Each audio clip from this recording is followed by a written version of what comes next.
Hakim Pengadilan Tinggi Kepulauan Riau memvonis mati mantan Kasat Narkoba Polresta Barelang Satria Nanda dan mantan Kanit Narkoba Sigit Sarwo Edi.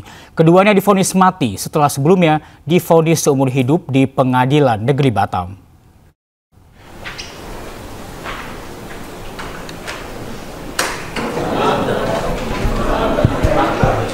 Majelis Hakim Pengadilan Tinggi Kepulauan Riau menyatakan kedua terdakwa yakni mantan Kasat Narkoba Polresta Barelang, Satria Nanda, dan kanitnya Sigit Sarwo Edi dinyatakan bersalah.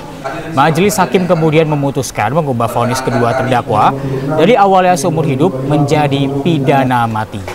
Terkait putusan ini, para terdakwa masih bisa melakukan upaya hukum dengan melakukan kasasi.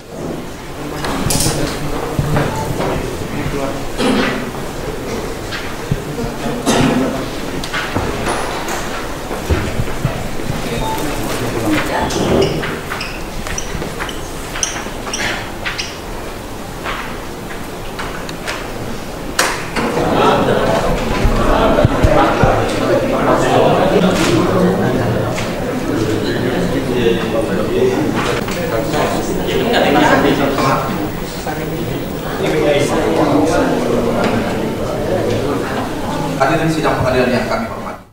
Israel membombardir fasilitas kesehatan milik PBB dan kamp pengungsian di Gaza. Korban berjatuhan.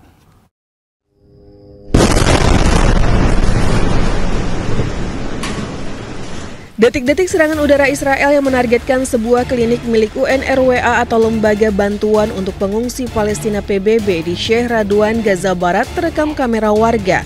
Fasilitas kesehatan yang seharusnya tidak boleh diserang dalam sebuah peperangan dalam hukum humaniter internasional jelas-jelas dilanggar Israel. Belum ada laporan akibat serangan Israel terhadap fasilitas kesehatan ini.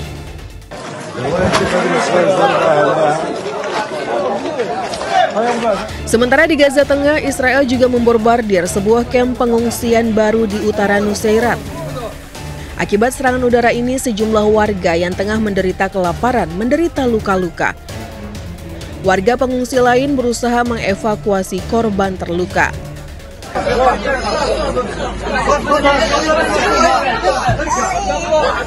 Petugas medis yang datang ke lokasi memprioritaskan pertolongan pertama kepada anak-anak, wanita, dan orang tua.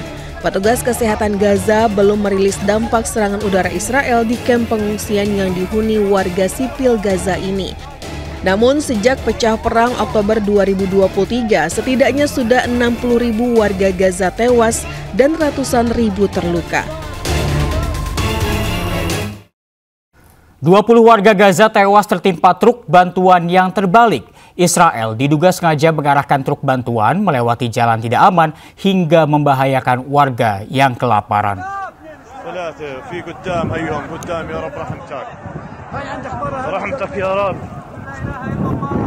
Kepanikan terjadi di dekat kamp pengungsi Nuseirat di kota Deir al-Balah, Gaza, setelah truk bantuan terguling dan menimpa warga Gaza yang sedang berebut bantuan akibat kelaparan. 20 orang tewas dan sejumlah lainnya terluka.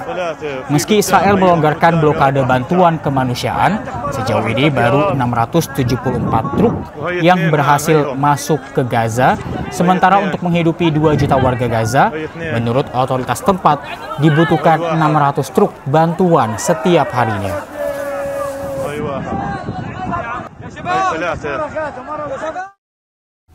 Krisis kelaparan di Gaza kian memprihatinkan. Warga menangis karena takut tidak mendapat makanan dan harus kembali menahan lapar.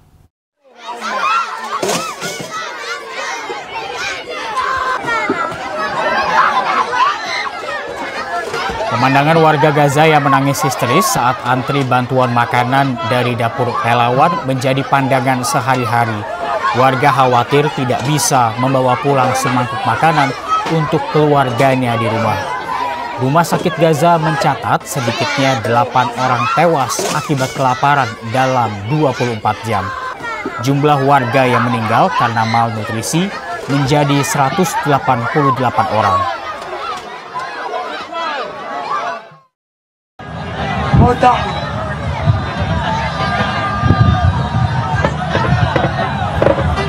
Di lokasi berbeda, ratusan warga yang putus asa nekat menaiki truk yang masih berjalan dan menjarah bantuan. Dengan alasan sama, khawatir tak bisa bertahan hidup di tengah krisis kelaparan dan blokade Israel.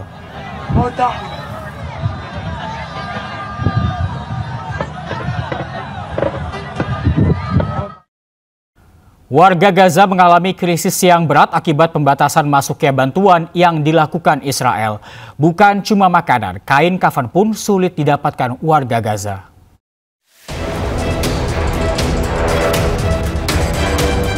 Setiap harinya warga Gaza terus berjuang untuk bertahan hidup di tengah gempuran perang dan kelaparan. Krisis pangan yang parah pun terus terjadi akibat pembatasan masuknya bantuan yang dilakukan oleh Israel.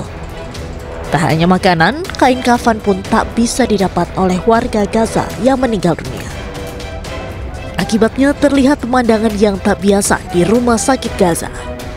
Jenazah warga Palestina yang syahid akibat kejahatan Israel hanya dibalut selimut. Warga mengatakan kondisi yang memprihatinkan itu terjadi karena pembatasan masuknya bantuan kemanusiaan di perbatasan yang terus berlanjut. Padahal korban tewas terus meningkat setiap harinya. Korban tewas tak hanya berjatuhan karena gempuran tembakan oleh Israel. Kelaparan kini juga menjadi pembunuh terbaru di Gaza. Kementerian Kesehatan Palestina mencatat 5 orang tewas akibat kelaparan atau malnutrisi dalam 24 jam terakhir pada Senin lalu. Total jumlah warga yang meninggal akibat kelaparan saat ini meningkat menjadi 180 orang.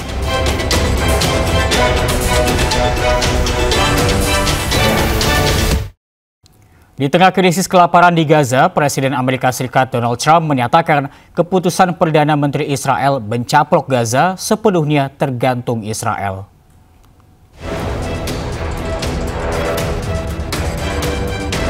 Kabinet Israel di bawah kepemimpinan Perdana Menteri Benjamin Netanyahu berencana menggelar operasi darat skala penuh. Media Israel bahkan menyebutkan keputusan ini diperkirakan akan dilakukan di wilayah padat penduduk termasuk kamp-kamp pengungsian. Menanggapi rencana Israel, Presiden Amerika Serikat Donald Trump mengisyaratkan pihaknya tidak akan menghalangi kemungkinan rencana Perdana Menteri Israel mengambil alih Gaza sepenuhnya. Well, I don't know what the suggestion is. I know that we are there now trying to get people fed. As you know, $60 million was given by the United States fairly recently to supply food and a lot of food, frankly, for the people of Gaza that are obviously not doing too well with the food. And I know Israel is going to help us with that in terms of distribution and also money. We also have the Arab states are going to help us with that in terms of the money and possibly distribution. So that's what I'm focused on. As far as the rest of it, I really can't say. That's going to be pretty much up to Israel. Yeah, please. Sejak akhir pekan lalu, Perdana Menteri Israel dikabarkan mengajukan rencana pendudukan penuh terhadap jalur Gaza kepada kabinet, meskipun mendapatkan tentangan dari militer. היום במוצאי תשעה באב אנחנו בעיצומה של מלחמה עצימה שבה השגנו הישגים גדולים מאוד היסטוריים כי לא היינו מפוצלים, כי עמדנו יחד ולחמנו יחד. אנחנו צריכים להמשיך לעמוד יחד ולהילחם יחד כדי להשיג את מטרות המלחמה שהצבנו, את כולן. את הכרעת האויב, שחרור חטופינו, והבטחה שעזה לא תהווה יותר איום על ישראל. בהמשך השבוע אני אכנס לקבינט כדי להנחות את צה"ל כיצד להשיג את 3 המטרות הללו, כולן בלי יוצא מן הכלל. Saat ini, pasukan pendudukan Israel mengklaim telah menguasai 75% wilayah Gaza. Namun di bawah rencana baru ini, militer diperintahkan menguasai seluruh wilayah, menjadikan Gaza sepenuhnya di bawah kontrol Israel.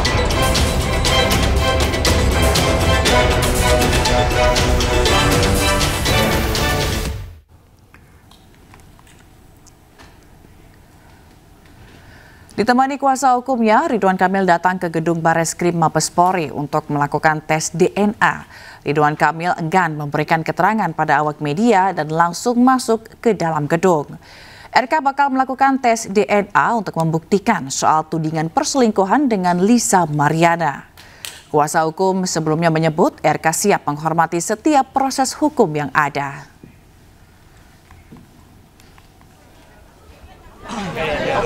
Oke. Selain Ridwan Kamil, Lisa Mariana maksud kami juga menjalani tes DNA di gedung Bareskrim Polri. Lisa hadir didampingi kuasa hukumnya di Bareskrim Polri sekitar pukul 11 siang. Setibanya di lokasi, Lisa Mariana langsung masuk ke gedung Bareskrim Polri. Pemeriksaan DNA dilakukan untuk pembuktian anak biologis dari Lisa Mariana dan Ridwan Kamil. Karena ini waktunya udah mepet, kita agak telat. Sebenarnya janji jam 10, ini udah agak lewat jam 11. Jadi nanti kita... Dan untuk informasi terkini kita akan bergabung dengan Hadisti Arifah di Gedung Bareskrim Polri Jakarta. Selamat siang Hadisti, apakah pemeriksaan DNA Ridwan Kamil dan Lisa Mariana ini sudah selesai?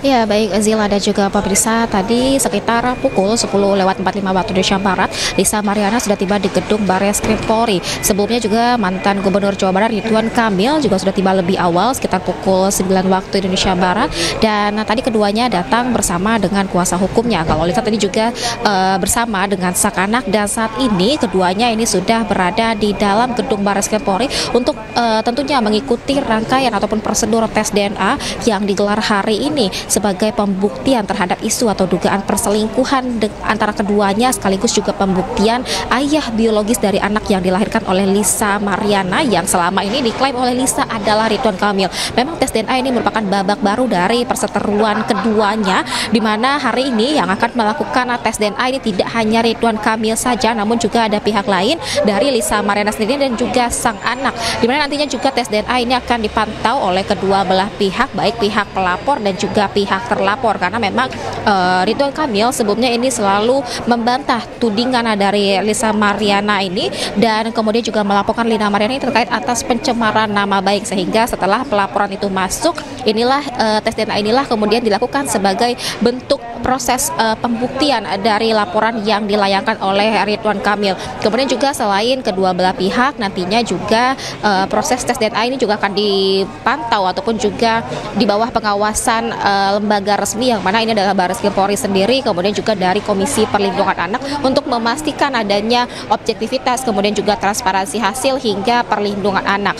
Nantinya hasil tes DNA dari Ridwan Kamil dan juga sang anak ini akan dibandingkan keduanya. Jika nantinya dari profil genetik ini menunjukkan di angka 99,99%, artinya ini bisa dipastikan bahwa Ridwan Kamil merupakan ayah biologis dari anak yang dilahirkan oleh Lisa Mariana. Namun jika tidak, artinya ini bisa menjadi bahan bukti Ridwan Kamil dalam laporan yang dilayangkannya. Namun memang apapun hasil dari tes DNA ini akan membuktikan apakah pernyataan Ridwan Kamil selama ini yang membantah tuduhan dari Lisa Mariana ini benar atau tidaknya. Jika memang Ridwan Kamil benar, artinya Ridwan Kamil ini bisa membersihkan nama baiknya ataupun jati dirinya dan kembali dalam panggung politik nasional. Namun jika tidak, tentunya ini akan semakin menyudutkan Ridwan Kamil sendiri, dan kita akan masih sama-sama memantau. Kalau tadi memang Ridwan Kamil ini belum memberikan tanggapan atau statement apapun langsung memasuki gedung Bareskrim, namun tadi dari pihak Lisa menyampaikan bahwa dirinya dan juga sang anak ini sudah siap untuk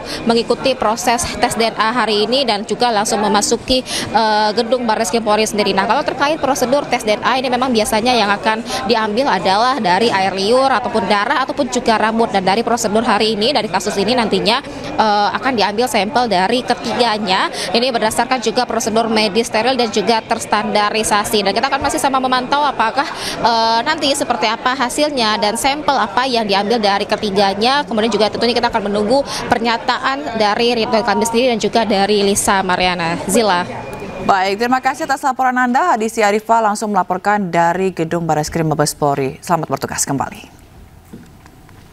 Ya pemirsa, perseteruan mantan Gubernur Jawa Barat Ridwan Kamil dan selebgram Lisa Mariana hingga kini masih berlanjut.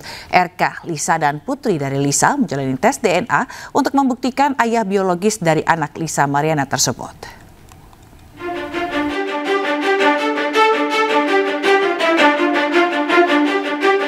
Babak baru drama perseteruan Ridwan Kamil dan Lisa Mariana dimulai besok 7 Agustus 2025. Bareskrim Polri akan melakukan tes DNA terhadap Ridwan Kamil, Lisa Mariana, dan juga CA, anak perempuan Lisa Mariana. Kuasa hukum Ridwan Kamil menyebut tes DNA merupakan inisiatif kliennya untuk melawan tuduhan Lisa Mariana yang menyebut RK ayah biologis anak perempuannya. Sementara pihak Lisa Mariana mengaku siap lahir batin menjalani tes DNA dan tidak akan mundur sedikit pun. 11 April 2025, Ridwan Kamil melaporkan Lisa Mariana ke Bareskrim Polri atas tuduhan pencemaran nama baik. Pelaporan itu merespon pernyataan Lisa Mariana yang mengaku selingkuhan RK, bahkan memiliki anak perempuan dari RK. Bareskrim Polri telah memeriksa Lisa Mariana pada 17 Juli lalu. Sebelumnya, Lisa Mariana terlebih dulu menggugat Ridwan Kamil secara perdata di Pengadilan Negeri Bandung. Lisa menuntut hak identitas anaknya dan meminta RK membayar 10 miliar rupiah. Sementara itu, di tengah perseteruan RK dan Lisa Mariana, muncul seorang pria bernama Revelino Tuase yang mengaku sebagai ayah biologis anak Lisa Mariana.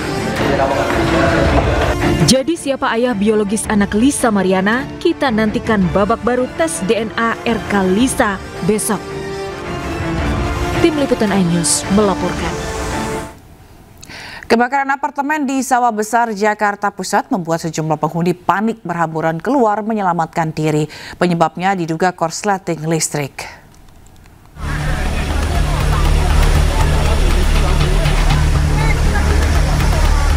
Kepulan asap terus keluar dari salah satu ruangan di lantai 1 gedung apartemen Grand Kartini di Jalan Kartini Raya, Sawah Besar, Jakarta Pusat.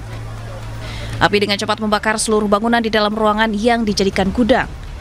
Sejumlah penghuni apartemen yang panik mendengarkan suara alarm kebakaran langsung berhamburan keluar gedung untuk menyelamatkan diri. Belum diketahui pasti penyebab kebakaran, namun diduga api berasal dari korsleting listrik. Petugas pemadam kebakaran yang diterjunkan sempat kesulitan menjangkau titik api hingga akhirnya menggunakan tangga untuk melakukan pemadaman. Sementara belum tahu ini penyebabnya apa, tapi kemungkinan besar itu dari korsleting listrik. Soalnya dari atas juga kelihatan kabel-kabelnya udah mulai. Meski tidak ada korban dalam peristiwa ini, namun kerugian ditaksir mencapai ratusan juta rupiah. Dari Jakarta, Rani Sanjaya, iNews melaporkan. Aksi kabur-kaburan hingga meronta mewarnai razia penyandang masalah kesejahteraan sosial di Menteng, Jakarta Pusat. Seorang tunawisma digendong paksa petugas lantaran melawan.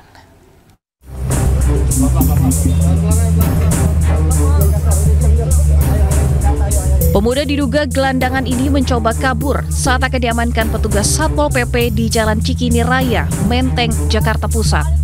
Upaya petugas menenangkan pemuda tersebut justru direspon dengan perlawanan. Petugas pun harus menggendong paksa karena ia terus meronta saat akan digiring ke dalam mobil patroli.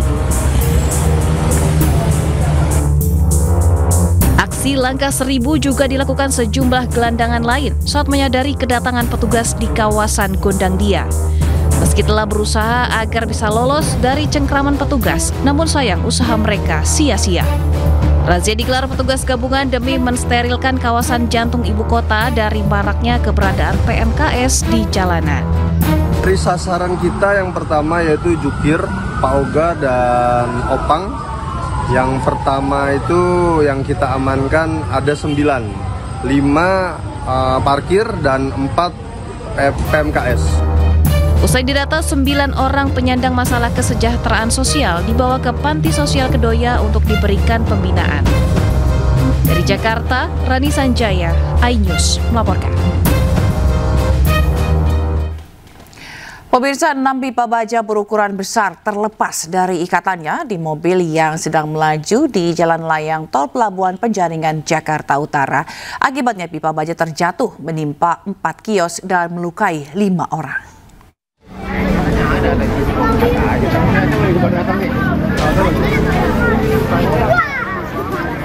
6 buah pipa baja sepanjang 12 meter terjatuh dari atas tor pelabuhan dan menimpa 4 buah kios di Pasar Cipluk, Rawa Bebek, Penjaringan, Jakarta Utara. Pipa baja jatuh setelah rantai yang mengikatnya di truk kontainer terputus.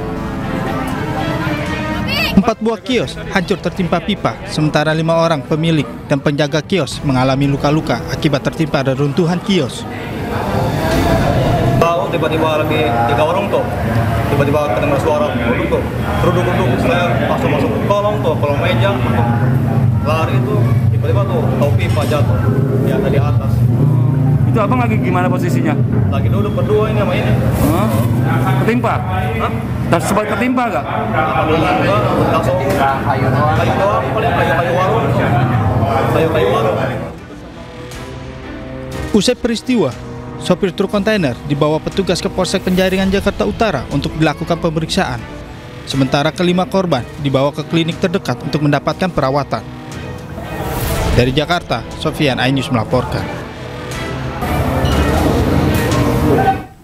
Diduga salah injak pedal gas, mobil yang dikendarai seorang wanita terjun ke kali di Kelapa Gading, Jakarta Utara. Ibu dan anak penumpang mobil bisa menyelamatkan diri.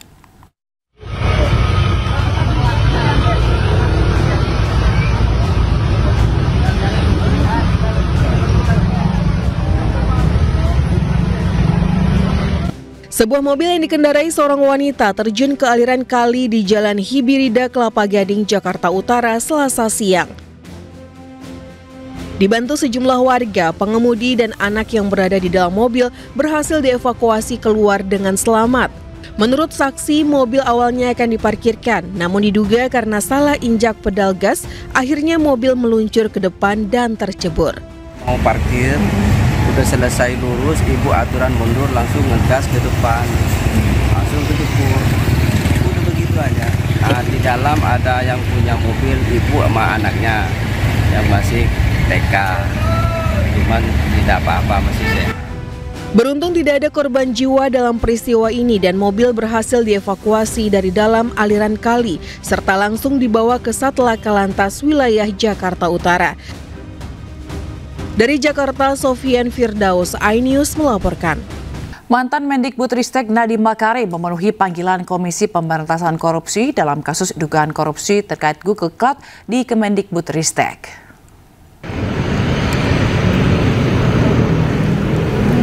Nadiem Makarim tiba di gedung KPK pukul 9:15 waktu Indonesia Barat di Gedung Merah Putih KPK. Nadiem tiba didampingi beberapa kuasa hukumnya, salah satunya Hotman Paris Hutapea.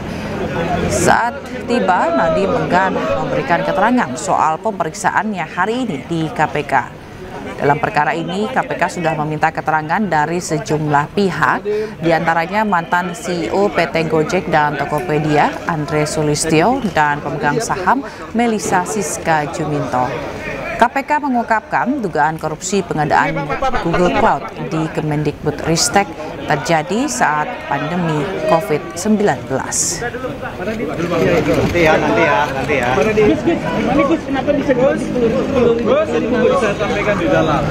Selain Nadiem, KPK juga memanggil mantan Menteri Agama Yakut Khalil Komas terkait korupsi kuota haji pada 7 Agustus 2025. Yakut datang pukul 9.30 pagi. Yakut akan dimintai keterangan sebagai saksi sebelum kasus ini naik ke tahap penyidikan. Sebelumnya, KPK telah mengundang dan memanggil sejumlah pihak untuk dimintai keterangan dalam penyelidikan dugaan korupsi kuota haji.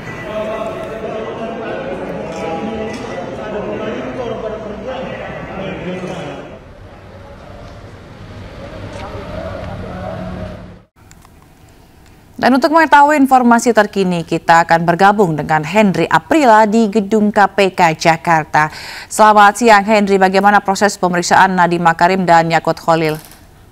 Di KPK hari ini masih terus dilakukan pemeriksaan kepada dua mantan menteri di era Presiden ke-7 Joko Widodo, yang diantaranya adalah mantan Menteri Pendidikan, Budaya, Riset dan juga Teknologi yakni Nadiem Makarim, dan juga selanjutnya adalah mantan Menteri Agama Republik Indonesia yakni Yakut Khalil. Yang kemudian kalau kami pantau pun tadi di pukul 9.15 waktu Indonesia Barat, Nadiem bersama dengan kuasa hukumnya tiba untuk masuk ke Gedung Merah Putih KPK untuk nantinya akan dilakukan proses pemeriksaan.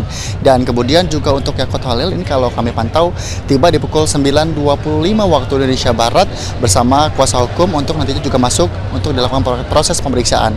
Tentu dalam hal ini disampaikan langsung oleh juru bicara KPK yakni Budi Prasetyo bahwasanya jika Nadiem dan juga Yakut dapat menghadiri proses pemeriksaan hari ini, maka dalam hal ini kasusnya akan dilanjutkan hingga ke tahap penyidikan.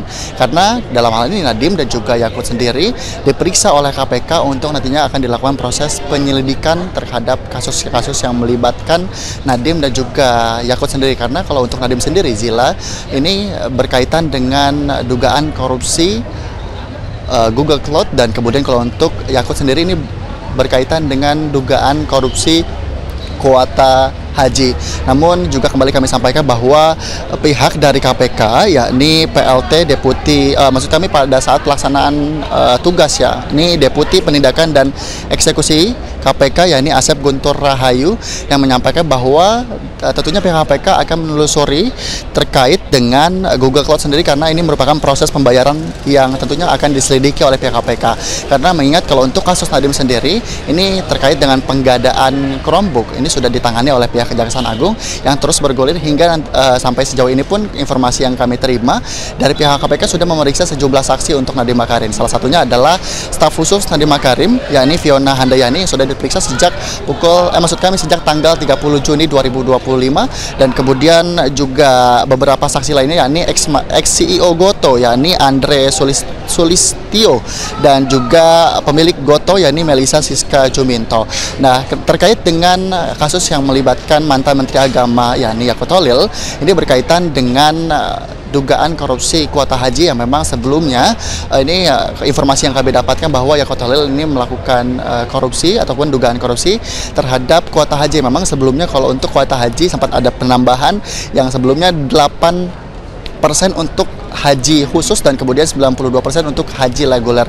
Namun pada saat proses pemberangkatan haji sendiri, ini Yakut Holil memberangkatkan 50/50 atau tandanya 50% untuk haji khusus dan juga 50% untuk haji reguler. Ini yang akan ditelusuri oleh pihak KPK, dan kami pun masih memantau, memantau bagaimana proses pemeriksaan terhadap dua mantan menteri di era Joko Widodo, yang diantaranya adalah mantan Menteri Pendidikan, Budaya, Riset dan juga Teknologi, dan kemudian juga mantan Menteri Agama. Karena sampai sejauh ini proses pemeriksaan masih terus berlangsung, dan kita masih memantau bagaimana nanti hasil akhir dari pemeriksaan yang akan dilakukan, yang dilakukan pada hari ini oleh pihak Komisi Pemberantasan Korupsi. Zila. Baik, kita akan tunggu bagaimana update-nya nanti. Terima kasih Henry Aprila melaporkan langsung dari Gedung KPK Jakarta. Selamat bertugas kembali. Ya, pemirsa, Presiden ke-7 RI Joko Widodo mengaku pengambilan kebijakan sejumlah menteri diperintahkan langsung oleh Presiden. Namun Jokowi menegaskan teknis dan penerapan kebijakan tetap pada menteri-menteri terkait. Ya, seluruh kebijakan, yang namanya seluruh kebijakan negara itu dari Presiden, siapapun presidennya. Tapi untuk teknisnya itu ada di kementerian, jadi level teknis itu ada di kementerian. Sama kayak kasus nikel itu berarti? Ya, semua yang namanya dalam konteks negara, kebijakan itu pasti Presiden ke utara diarahkan. Tapi untuk teknisnya itu ada di kementerian. Ya, sementara itu Kejaksaan Agung menetapkan Joristan, tersangka kasus dugaan korupsi terkait Chromebook, sudah masuk dalam daftar pencarian orang alias buron. JT setahu saya, mungkin nanti saya cek lagi ya, pastinya kayaknya sudah DPO kayaknya ya. Kayaknya.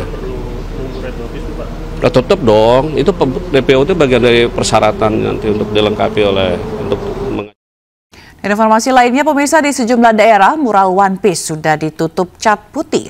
Koordinator Nasional Jaringan Gus Durian Alisa Wahid minta pemerintah tak bereaksi berlebihan.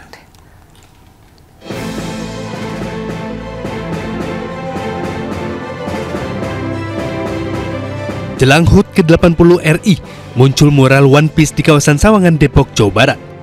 Menurut salah seorang warga, gambar tersebut baru saja terlihat 2 hari lalu, namun dirinya tak tahu siapa yang membuat. Usai viral di media sosial Rabu siang, mural One Piece tersebut nampak sudah ditimpa dengan cat merah putih. Gambar One Piece? Itu udah ada dari berapa hari Pak kira-kira Pak? Ya kita nggak perhatiin, cuma udah ada aja gitu. Mungkin satu. Saya dagang kan malam kan. Pas saya lihat juga malamnya sih. Oh, sudah ada ya. Satu hari atau 2 hari mungkin Pak? Saya 2 hari yang lalu lah. 2 hari. Terkait maraknya pengibaran bendera Jolly Roger One Piece, Koordinator Nasional Jaringan Gus Durian, Alisa Wahid buka suara. Dia meminta pemerintah untuk tidak bereaksi berlebihan, lantaran munculnya bendera One Piece merupakan bentuk kreativitas anak muda dalam mengkritik pemerintah.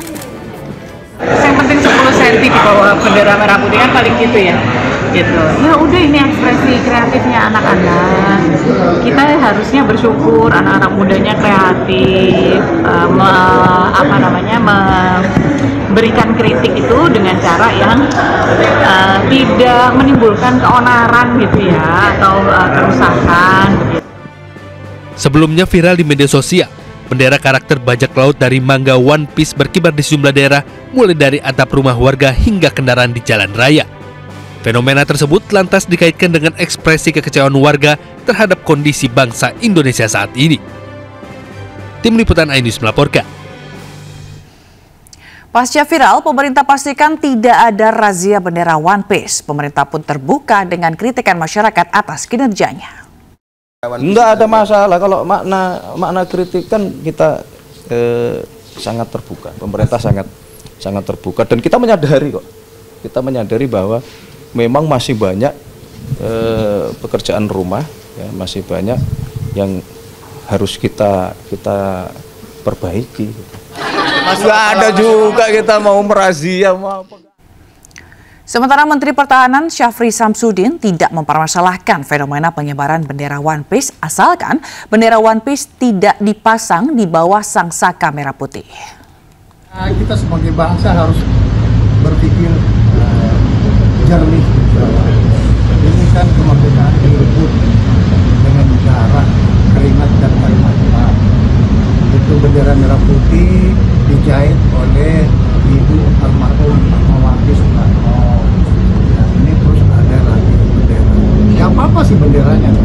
Jangan kau pajak di bawahnya bendera putih dong. Kan masih banyak juga orang yang biasa. Ya kan? Ya terserah kalian lah bagaimana menilai. Di tengah maraknya bendera One Piece, polisi membagikan puluhan bendera merah putih pada pengendara di Grogol, Jakarta Barat. Ini dilakukan untuk membangkitkan kembali kecintaan terhadap negara.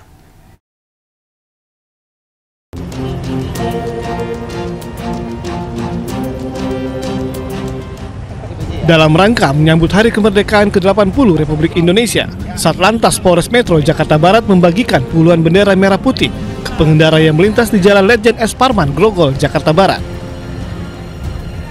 Polisi turut membantu memasangkan bendera merah putih ukuran kecil itu ke kaca spion mobil maupun sepeda motor.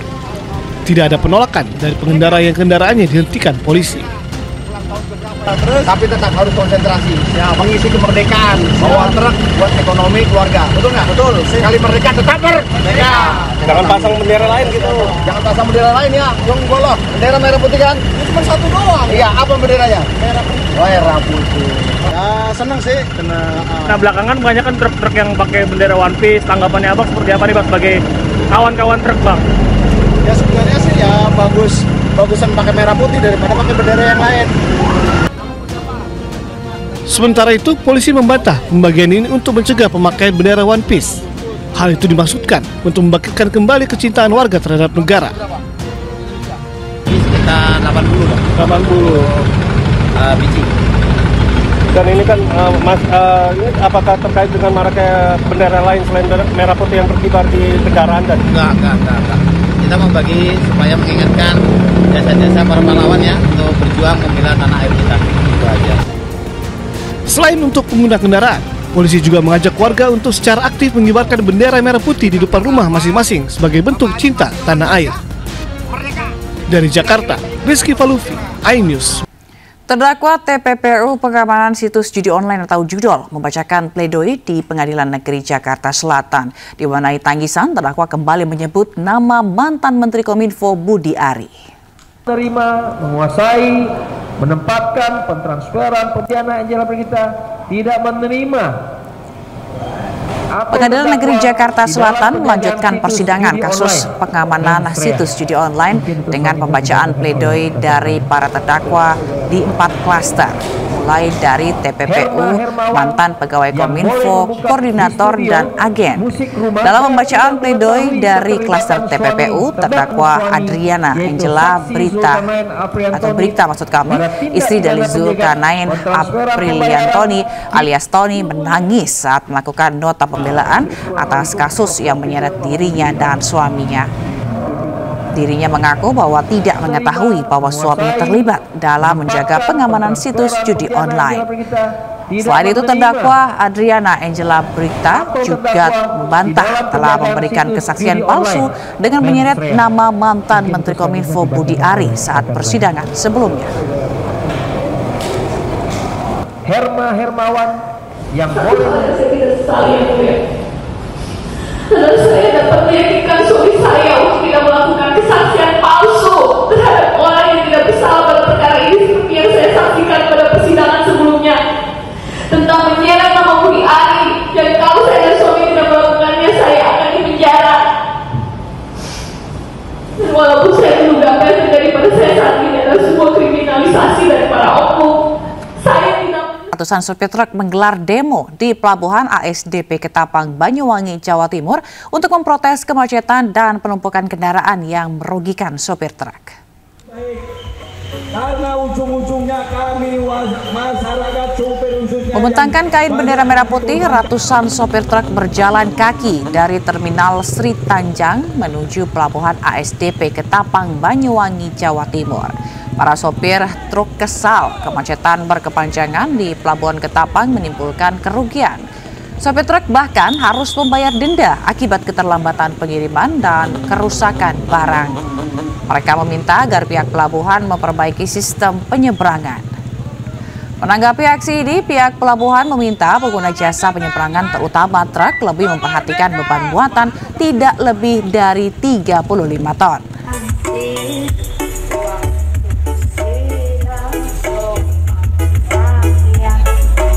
retorika saja. Kami butuh kepastian di sini bersama-sama.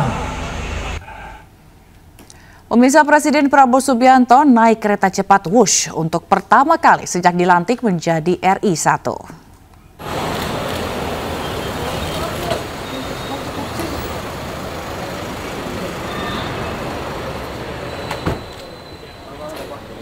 Prabowo tiba di Stasiun Halim Perdana Kusuma Rabu malam menggunakan mobil maung Garuda Putih. Didampingi Seskap Teddy Wijaya, Prabowo langsung masuk ke area stasiun. Setelah menempel kartu khusus di gate, Prabowo langsung naik eskalator menuju peron dan masuk ke gerbong VIP kereta Wush nomor G1057. Perjalanan ke Bandung ditempuh sekitar 45 menit. Nah, dalam kunjungan kerja di Bandung, Prabowo akan menghadiri konferensi Sains dan Teknologi di Sabuga ITB bersama peraih Nobel Fisika Konstantin Novoselov.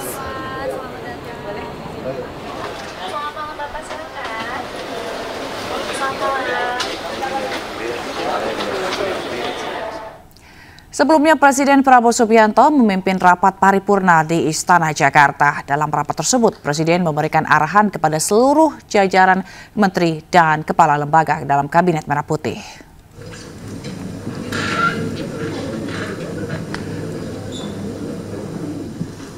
Presiden Prabowo menekankan pentingnya perkuat pangan dalam situasi di tengah konflik global. Menurut Prabowo, kondisi dunia saat ini menguji strategi besar yang telah dicanangkan di awal. Prabowo meyakini penguatan pangan menjadi modal menjaga Indonesia.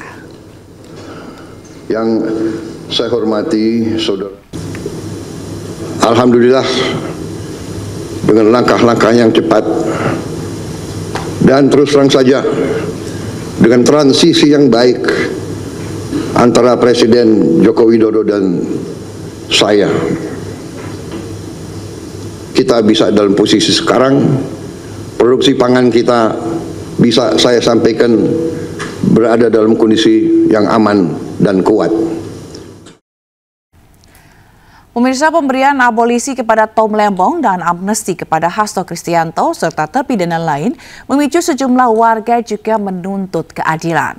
Para pengunjuk rasa mendesak Mahkamah Agung memberi amnesti kepada lansia berusia 82 tahun.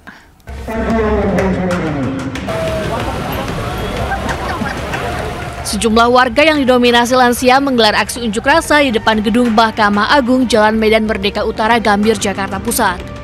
Pengunjuk rasa meminta seorang lansia berusia 81 tahun bernama Ngarijan Salim, terpidana kasus dugaan penggelapan pajak PBB di Kabupaten Deli Serdang, Sumatera Utara untuk dibebaskan. Masa meminta di tengah pemberian amnesti dan abolisi oleh Presiden kepada para terpidana, Mahkamah Agung dapat memutus bebas Ngarijan.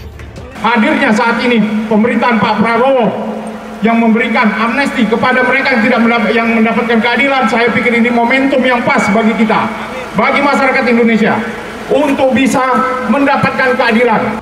Sebelumnya, Kejaksaan Agung menangkap Ngarijan Salim di Cengkareng, Jakarta Barat pada bulan Maret lalu. Dari Jakarta, Tani Sanjaya, iNews melaporkan. Sementara itu, Mahkamah Agung Republik Indonesia menanggapi laporan Tom Lembong soal dugaan pelanggaran kode etik dan profesionalisme oleh hakim yang menangani perkara kasus atau korupsi vonis 4,5 tahun kasus impor gula. Mahkamah Agung menyatakan akan mempelajari laporan tersebut secara cermat.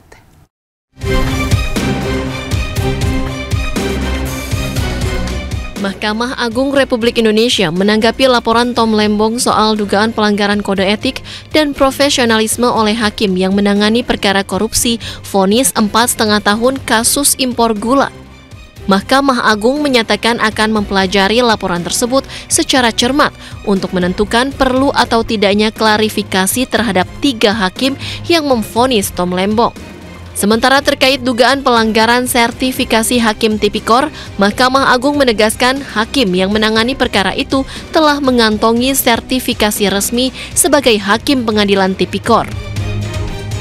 Yaitu hak bagi para pihak yang merasa hak-haknya dirugikan boleh mengadu, kan? Dan secepatnya ya akan ditindaklanjuti. Makanya di sini tadi kan saya sebutkan, Ketua Mahkamah Agung secepatnya akan mempelajari dan menindaklanjuti, kan seperti itu. Apakah perlu klarifikasi atau tidak, ya kan seperti itu. Artinya kan pasti ditindaki, pasti itu namanya laporan akan klarifikasi, akan dipanggil, ya seperti itu pasti. Ya. Sebelumnya, Tom Lembong melalui kuasa hukumnya Zaid Musyafi resmi melaporkan majelis hakim yang memutus perkara di kasus impor gula kepada Mahkamah Agung. Pelaporan didasari karena perlu adanya evaluasi dan koreksi mendalam terhadap proses hukum yang dijalani oleh Tom Lembong. Menurut Zaid, Tom Lembong berkeinginan agar penelusuran dilakukan dan menginginkan perbaikan sistem hukum yang menyeluruh agar tidak ada orang lain yang merasa diperlakukan serupa. Laporan kepada MA juga mencerminkan semangat untuk memperbaiki proses penegakan hukum di tanah air. Dari Jakarta, Bagus Prasetya, Tri Julianti, Leman, iNews melaporkan.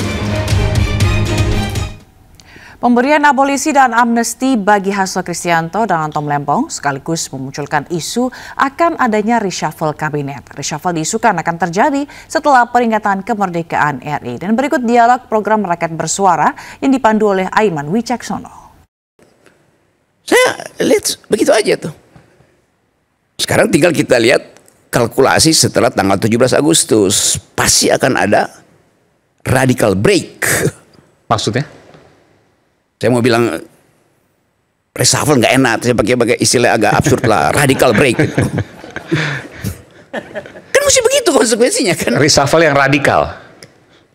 Ya, saya nggak bilang reshuffle yang radikal, radical break. Gitu. Satu kejadian yang pasti menggemparkan. Setelah 17 Agustus? Ya pastilah. Masa 17 Agustus 80 tahun kan kita mau bahagia dulu kan. Okay. Tapi nggak mungkin kebahagiaan itu diperpanjang kalau suara emak-emak, suara BEM masih berisik tuh. Dan berisiknya itu pasti karena anak-anak ini, mahasiswa ini atau emak-emak atau masyarakat sipil menuntut konsekuensi dari abolisi itu terhadap perubahan politik kan. Koreksi kalau saya salah. Anda menggunakan radical break setelah 17 Agustus Pak Prabowo, saya bertanya pada Anda, membersihkan apa yang kemudian pengaruh dari Pak Jokowi? Itu dengan sendirinya begitu. Setelah 17 Agustus? Ya masa ampasnya didiamin. Sementara itu, sejumlah Menteri Kabinet Merah Putih kompak membantah isu reshuffle usai mengikut sidang paripurna, dan bantahan ini menepis isu adanya perombakan kabinet yang akan dilakukan Presiden Prabowo setelah Hari Kemerdekaan RI.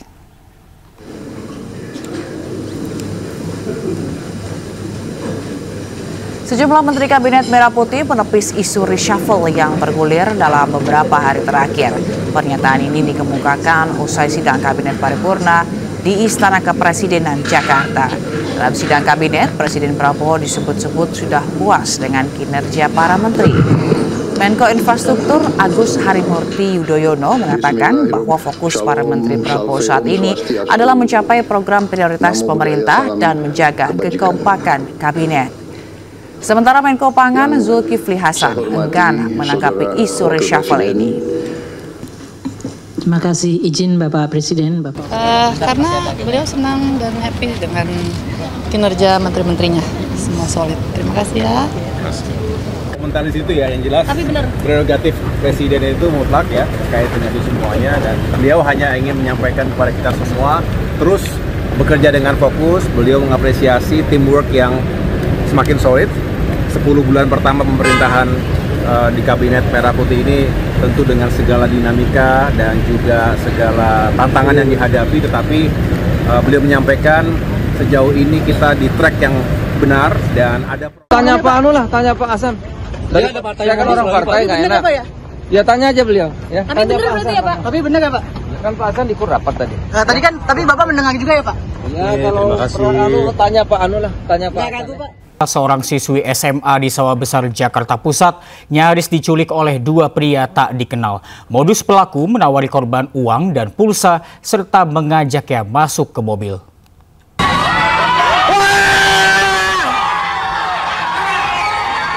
Dua pria tak dikenal diamankan ke halaman sekolah karena nyaris menjadi bulan-bulanan para pelajar di Jalan Kartini, Sawah Besar, Jakarta Pusat. Keduanya diamankan karena diduga akan menculik seorang siswi berinisial O saat akan pulang ke rumah. Kedua terduga pelaku datang 2 kali ke sekolah dengan dalih menjemput 2 siswi kerabat mereka. Namun keduanya malah menawari sejumlah uang dan pulsa kepada korban berinisial O hingga mengajak masuk ke dalam mobil. Korban yang menolak berteriak kencang hingga memancing perhatian petugas satpam dan siswa lain. Menurut Kasat Reskrim Polres Metro Jakarta Pusat, terduga pelaku alami gangguan psikologis. Bahwa tidak ada perbuatan-perbuatan pidananya, hanya mungkin risih karena ditanya-tanya seperti itu. Terus kemudian juga ternyata dari pelaku ini atau saudara WK ini juga ada suatu mengalami gangguan psikologi atau kejiwaan ya yang kita. Meski surat keterangan medis gangguan psikologis terduga pelaku WK telah diberikan, namun polisi masih melakukan penyelidikan guna mengungkap kebenaran dan kejadian serupa tidak terulang. Dari Jakarta Pusat, Raniston Sanjaya, iNews melaporkan. Pemirsa, waspadalah, 5 sepeda motor di 1 RW di Kelurahan Kedaung Kaliangke, Cengkareng, Jakarta Barat hilang dicuri. Pelaku mengincar motor yang diparkir di depan rumah saat situasi sepi.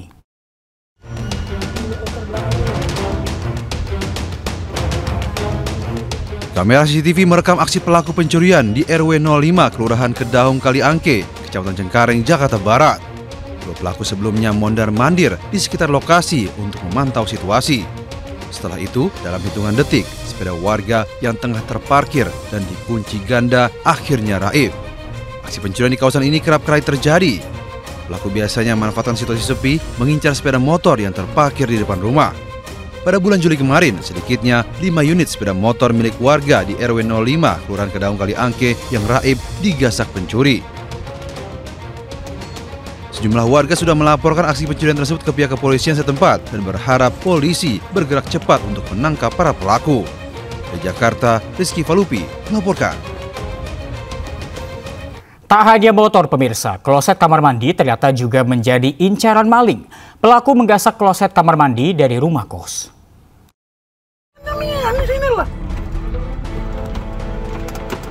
Subdit Jatanras Polda Sumatera Selatan menangkap seorang pelaku pencurian kamar kos yang sedang nongkrong di Jalan POM 9 Ilir Barat 1 Palembang.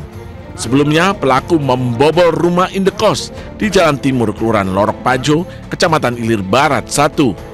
Tak tanggung-tanggung, 18 pintu properti kamar kos dikuras oleh pelaku. Ia masuk setelah merusak kamar yang tak berpenghuni.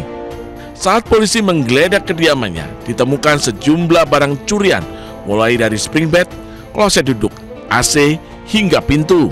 Pelaku juga menggasak instalasi listrik hingga kamar mandi seperti kran dan shower. Akibat perbuatannya, pemilik kos merugi Rp257 juta. Kos-kosan yang memang kosong, kos-kosan itu kosong, diambil sedikit demi sedikit, dan ada beberapa juga yang klosetnya, AC, spring bed semua, dan ada beberapa pintu juga diambil karena memang kosong. Pada saat korban mengecek kosan tersebut sudah beberapa bagiannya sudah hilang. Guna mempertanggungjawabkan perbuatannya, pelaku kini ditahan Catanras Polda Sumatera Selatan dan kini terancam hukuman 5 tahun penjara. Dari Palembang, Sumatera Selatan, Firdaus Ainus melaporkan. Polisi membongkar kasus prostitusi anak di bawah umur di sebuah hotel di Surabaya, Jawa Timur. Sang muncikari ternyata kekasih korban.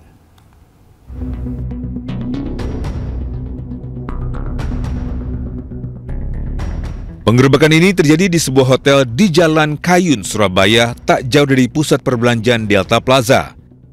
Penggerebekan ini dipicu oleh laporan orang tua yang menduga anaknya berada di dalam hotel tersebut. Saat tiba di lokasi, petugas langsung melakukan pemeriksaan dan sejumlah orang diamankan untuk dimintai keterangan. Satu orang ditetapkan sebagai tersangka berinisial ABZ, laki-laki berusia 22 tahun. Sementara korban adalah seorang anak perempuan berinisial DKP yang masih berusia 16 tahun. Polisi juga mengantongi barang bukti yang menguatkan peran ABZ sebagai muncikari. Motif pelaku di sini, pelaku menjalin hubungan dengan korban, ya, berpacaran dengan korban. Setelah berpacaran, sempat dilakukan persetubuhan. Setelah dilakukan persetubuhan, kemudian pelaku mencari keuntungan dengan cara menawarkan dan menawarkan korban tersebut untuk dilaksanakan atau dilakukan open booking. Akibat perbuatannya, ABZ dijerat dengan pasal berlapis, di antaranya tentang perlindungan anak, serta pasal tentang pemberantasan TPPO dengan ancaman hukuman maksimal 15 tahun penjara. Dari Surabaya, Jawa Timur, Sony Hermawan, iNews melaporkan. 3 pria menjadi korban penyekapan bermodus perekrutan anak buah kapal di Pluit Penjaringan, Jakarta Utara. Ketiga korban nekat kabur dengan melompat ke waduk Pluit hingga diselamatkan warga. Seorang calon anak buah kapal, Rian Hidayat, 20 tahun, diamankan warga usai kabur dari tempat penampungan tenaga kerja di kawasan Muara Baru Pluit, Penjaringan, Jakarta Utara. Ia kabur dengan menceburkan diri ke waduk Pluit. Sebelumnya, warga mendengar teriakan minta tolong dari arah waduk Pluit. Setelah diperiksa, ternyata teriakan berasal dari ketiga orang yang mengaku kabur dari tempat penampungan tenaga kerja yang tidak jauh dari wilayah ini. Mengetahui kejadian ini, 2 warga mendatangi tempat penampungan tapi malah diserang dengan senjata tajam. Akibatnya 2 orang warga menderita luka sabetan senjata tajam di jari tangan dan lengan. Sementara itu 2 calon ABK lainnya, Ricky Andrea, 20 tahun, dan Ahmad Syawaludin, 17 tahun, diamankan di kantor Kecamatan Penjaringan. Saya dari mes turun ke waduk Pluit itu sekitar jam 11, datang ke rumah Bu RT sekitar jam 12:30. Berarti itu bertiga sama-sama menenggelamin badan ke waduk Pluit terus jalan ya? Iya. Ketiga ABK mengaku tertarik menjadi ABK karena iming-iming gaji sebesar 6 juta rupiah per bulan. Namun bukannya bekerja, ketiganya malah disekap di kamar ukuran 3x3 selama 4 hari dan harus membayar pancingan sebesar 6 juta rupiah. Dari Jakarta, Sofyan Firdaus, iNews melaporkan. Mantan Gubernur Jawa Barat Ridwan Kamil atau RK jalani tes DNA di Bareskrim Mabes Polri.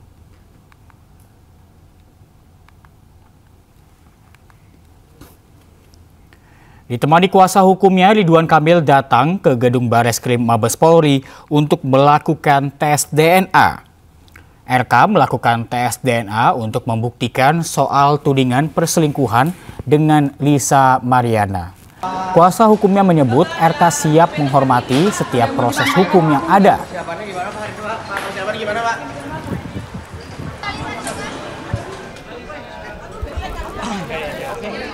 Sementara itu, Lisa Mariana juga menjalani tes DNA di gedung Bareskrim Polri. Lisa hadir didampingi kuasa hukumnya di Bareskrim Polri sekitar pukul 11 siang.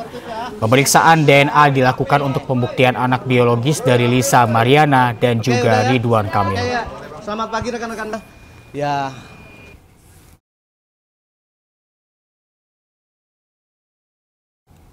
Dan pemirsa, untuk informasi terkini kita telah terhubung dengan Hadisti Arifa di gedung Bareskrim Polri Jakarta. Selamat siang Hadisti, apakah pemeriksaan DNA Ridwan Kamil dan Lisa Mariana sudah selesai? Ya, selamat siang Reza dan juga pemirsa. Hingga saat ini pemeriksaan atau tes DNA dari Ridwan Kamil dan juga Lisa Mariana beserta sang anak masih berlangsung. Kurang lebih proses berlangsungnya pengecekan atau tes DNA ini sudah hampir mencapai 2 jam. Kalau tadi Ridwan Kamil sendiri ini memang sudah tiba lebih awal sekitar pukul 9 waktu Indonesia Barat, kemudian disusul oleh Lisa Mariana yang tiba sekitar pukul 10.45 waktu Indonesia Barat. Keduanya tadi didampingi oleh kuasa hukumnya, namun dari Ridwan Kamil tadi tidak memberikan pernyataan apapun kepada media. Sementara kalau dari Lisa Mariana tadi sempat memberikan sedikit pernyataan bahwa dirinya dan juga sang anak hari ini siap untuk melakukan tes DNA dan berharap agar prosesnya ini transparan dan juga tidak terjadi rekayasa. Memang tes DNA yang dilakukan oleh Ridwan Kamil dan juga Lisa Mariana beserta anaknya ini merupakan babak baru dari perseteruan keduanya terkait untuk pembuktian isu atau dugaan perselingkuhan yang terjadi antara Ridwan Kamil dan juga Lisa Mariana, sekaligus juga pembuktian ayah biologis dari anak yang dilahirkan Lisa Mariana yang selama ini diklaim adalah Ridwan Kamil. Dan selama ini juga Ridwan Kamil selalu membantah atau menepis tudingan tersebut dan juga melaporkan Lisa Mariana atas pencemaran nama baik. Namun sebaliknya Lisa Mariana masih tetap bersekukuh dengan pernyataannya yang menuding bahwa Ridwan Kamil merupakan ayah dari anaknya. Kemudian juga tes DNA ini memang merupakan buntut dari laporan Ridwan Kamil untuk membuktikan kebenarannya, apakah kebenaran ini adalah berada di pihak Ridwan Kamil atau justru Lisa Mariana, karena keduanya ini sama-sama melaporkan satu sama lain. Nah, kemudian juga terkait tes DNA ini akan dipantau oleh kedua belah pihak, baik pihak pelapor ataupun juga pihak terlapor. Lalu juga diawasi atau di bawah pengawasan lembaga resmi yang mana ini adalah Bareskrim Polri, lalu juga diawasi oleh Komisi Perlindungan Anak Indonesia untuk menjamin adanya objektivitas, kemudian juga transparansi hasil dan juga perlindungan anak. Nah, kalau untuk proses tes DNA ini memang sampel yang akan diambil adalah air liur, darah, dan juga rambut. Namun dalam kondisi ini kami belum mengetahui jenis sampel apa yang akan diambil dari ketiganya. Namun yang pasti adalah dalam prosedurnya ini akan sesuai standar dan juga medis steril. Dan kemudian nantinya hasil DNA dari Ridwan Kamil ini akan dibandingkan dengan sang anak.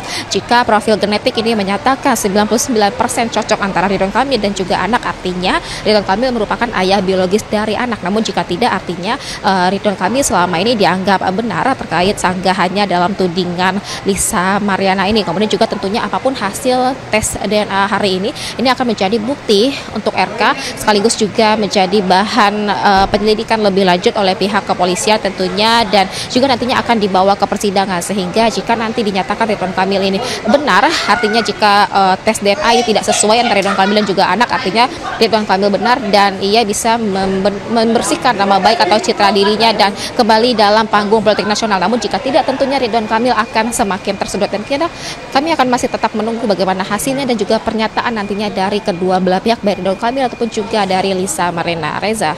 Baik, terima kasih Hadisti Arifa. Kami terus tunggu update dari Anda. Selamat siang, selamat bertugas kembali. Kita ke informasi berikutnya, pemirsa. Pemerintah berencana melarang permainan Roblox. Permainan ini dinilai berbahaya bagi anak-anak, tak hanya membuat kecanduan, tetapi juga rawan cyberbullying dan pelecehan seksual.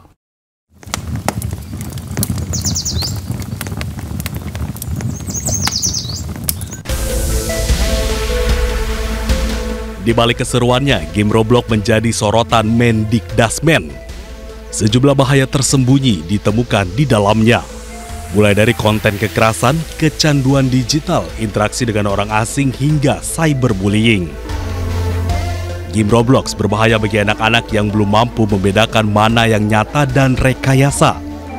Anak-anak juga memiliki daya pikir yang masih berkembang sehingga cenderung meniru apapun yang mereka lihat.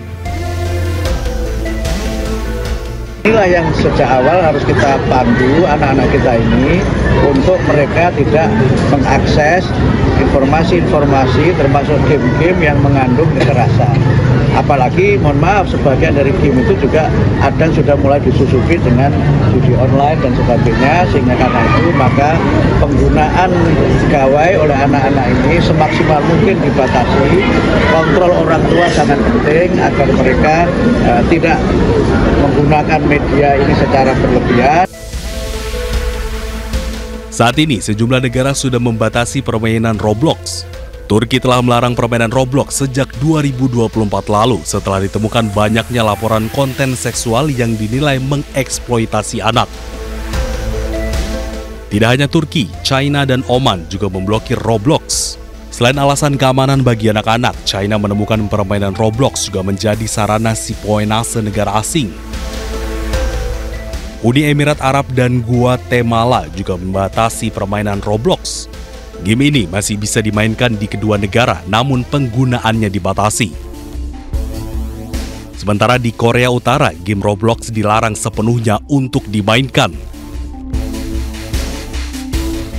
Roblox adalah platform permainan online yang dirilis pada 2006. Saat ini, pengguna aktif Roblox mencapai 85,3 juta yang berasal dari berbagai negara dengan rentang usia yang beraneka ragam. Sebenarnya, Roblox sudah mengambil beberapa langkah pengamanan dengan membatasi obrolan suara yang hanya bisa digunakan oleh pemain berusia 13 tahun ke atas. Namun, tindak kriminal di dalamnya masih cukup sering ditemukan. Bahwa ini rawan sekali terhadap upaya-upaya penghancuran mental dari anak-anak. Jadi ada unsur kekerasan, unsur pornografi, kemudian dengan adanya kemungkinan atau kemudahan saling berkomunikasi secara individual masing-masing, maka juga bahkan ada mengatakan ini neraka pedofil yang penuh dengan hal-hal yang negatif ya, yang membuat para predator dan sebagainya bisa dengan mudah bisa mengakses ratusan anak-anak sebagai korbannya. Jadi hal inilah yang membuat pemerintah berencana melarang permainan game Roblox karena dinilai berbahaya bagi anak-anak dan rawan cyberbullying dan pelecehan seksual. Tim Liputan iNews melaporkan. Rencana pelarangan permainan Roblox oleh pemerintah menuai pro dan kontra di masyarakat, dan berikut tanggapan sejumlah warga. Oke, sebenarnya saya nggak punya state kayak setuju atau enggaknya, tapi tergantung juga sama kondisi anak-anak masing-masing gitu. Kalau dari Roblox sendiri kan memang di usia minimal penggunaan Roblox sendiri itu kan 12 tahun ya. Jadi mungkin dari situ juga Roblox udah mengira-ngira nih kira-kira gamenya itu patasnya di umur berapa gitu. Jadi kalau misalkan sekarang kan banyak fenomena anak-anak kan yang di bawah 12 tahun kan. Jadi kalau misalkan di bawah 12 tahun mungkin harus dengan pengawasan orang tua yang ketat gitu. Jadi gak bisa iya dan enggaknya sih, tergantung ada peraturannya mau di umur berapa, terus juga dan situasinya seperti apa kayak gitu. Kalau untuk setuju atau enggaknya, saya tuh lebih ke situasional, karena di sini dilihat juga sih sebenarnya ada sisi positif dan negatif dari permainan Roblox sendiri. Dimana kan sebenarnya ada sisi positif, di mana game Roblox ini banyak yang edukatif juga nih, yang misalnya mengasah kreativitas anak-anak. Tapi mungkin memang ada sisi yang negatif, di mana mungkin usia Roblox mungkin minimal 12 tahun ya, tapi kadang yang main kan juga ada orang-orang dewasa yang sudah main gitu kan. Jadi yang mungkin bisa aja ada konten-konten yang mungkin nggak sesuai dengan umur anak-anak yang masih sekolah. It depends sih, tergantung dari tujuannya seperti apa. Kalau menurut saya larangan nggak setujunya karena itu kan bisa menyebabkan terkait kecenderungan kecanduan juga. Terus juga di dalam permainan Roblox kan tergantung banyak kekerasan atau mungkin hal-hal yang di luar layaknya. Ini kan yang dimainkan anak kecil ya, masih pelajar, belum tentu mereka cukup dalam batas umurnya. Terus juga nggak setuju, kenapa? Karena anak-anak kan butuh main.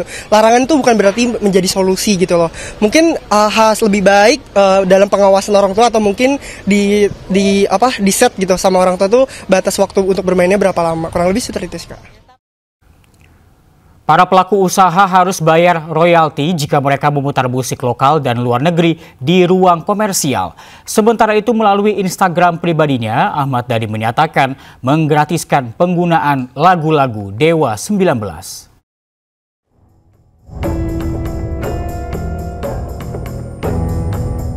Pelaku usaha tengah menghadapi polemik penggunaan musik di ruang komersial di mana mereka diwajibkan membayar royalti kepada pencipta dan pemilik hak terkait.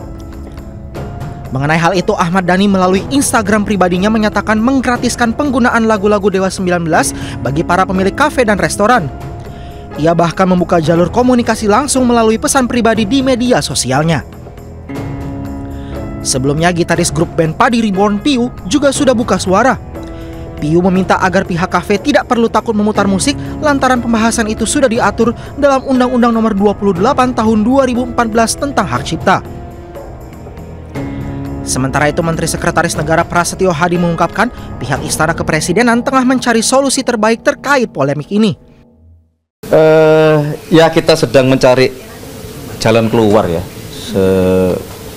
sebaik-baiknya lah, karena kan juga itu di satu sisi memang ada hak yang diperjuangkan oleh saudara-saudara kita pencipta lagu, tetapi juga ada sebagian juga yang merasa bahwa kalau itu domain publik, kemudian juga kalaupun dalam tanda kutip dianggap dikomersialisasikan itu, tetapi bentuknya seperti hanya diputar di kafe atau di rumah makan, ada juga yang berpendapat bahwa kalau seperti itu bentuknya ya enggak masalah kan gitu. Sebelumnya, Menteri Hukum RI Supratman Andi Aktas berkata, pelaku usaha yang memutar musik lokal dan luar negeri di ruang komersial wajib membayar royalti. Ruang komersial yang dimaksud diantaranya restoran, kafe, toko, pusat kebugaran, dan hotel. Tim Liputan iNews melaporkan.